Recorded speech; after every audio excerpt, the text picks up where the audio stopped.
name? My name is David. And what band are you in? No Longer Music. Oh my god.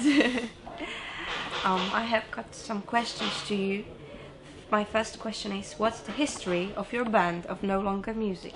Well, I was living in Amsterdam, and many people there have a negative idea about God. And I felt like this wasn't right, that they needed to see who God really is and who Jesus really is. And so I spent a lot of time praying and asking God about how can I show them who Jesus really is. And after spending a lot of time praying, I felt like God wanted me to start this band as a way of going to people that would normally not go to a church and tell them who Jesus really is. Because I think that when people see who Jesus really is, they want to know him. And I think that's why it's important. That's great. And do you still live in Amsterdam? Now I live in Germany. Because Amsterdam is a difficult city, I guess. Yeah, I lived there 16 years. And that's where that's where I met my wife, and my 2 sons were born there.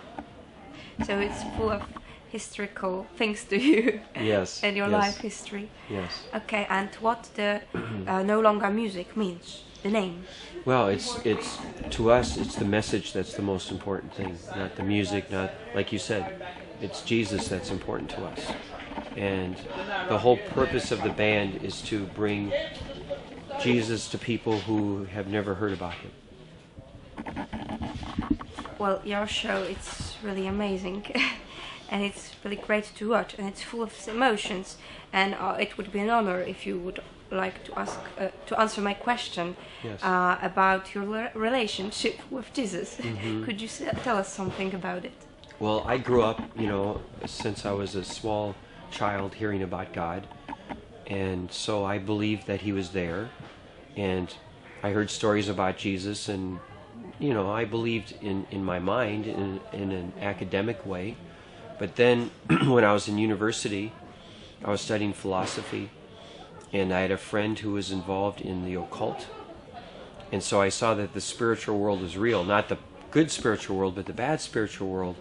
And so when I saw that, I, for the first time, started to read in the Bible what Jesus said. I started to really talk to him and to pray, really pray. And that's when my whole life changed. And that's when I discovered that like I was talking about in our concert, that God wants a relationship with us. He wants to know us. I didn't realize that. And also the thing that surprised me is that the closer I get to God, the freer I become. And I didn't know that was going to be true either. I thought that, you should do certain things the church says so that I won't go to hell, right? Yes. But I discovered that actually the closer you get to God, the more free you become, the more you become the person you were made to be. You become more alive. It's like before you know God, you're a zombie.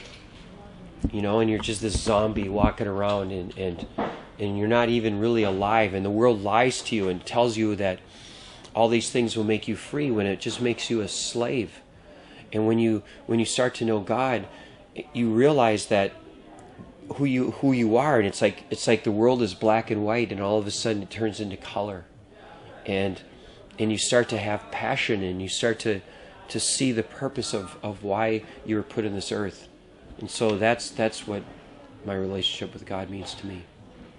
Okay, and Europe is quite a difficult place for Christians right now, because people are afraid to talk about their faith, and they are really scared. Yes. And what is your idea and for other people, not for you because you have your show, and what is your idea for other people to be more open, and how to show more Jesus to people? What should people do? Well, I think that the answer always comes by my own walk with Jesus. And so by spending time with Jesus myself, then he will start to give me ways to talk to other people about him. And it will just become a natural thing, and he'll use you. Everyone has been made in a certain way, and God has put in certain gifts inside of you. And when you start to spend time with Him, then He will use those things as a way to tell others about who He is. So I would say the first place to start is developing your own relationship with God. And then out of that, He will start to give you His heart for people, and then He will give you ways to tell others about who He is. Thank you. It was really great pleasure to talk with you. You're welcome. Thank you very much. You're welcome.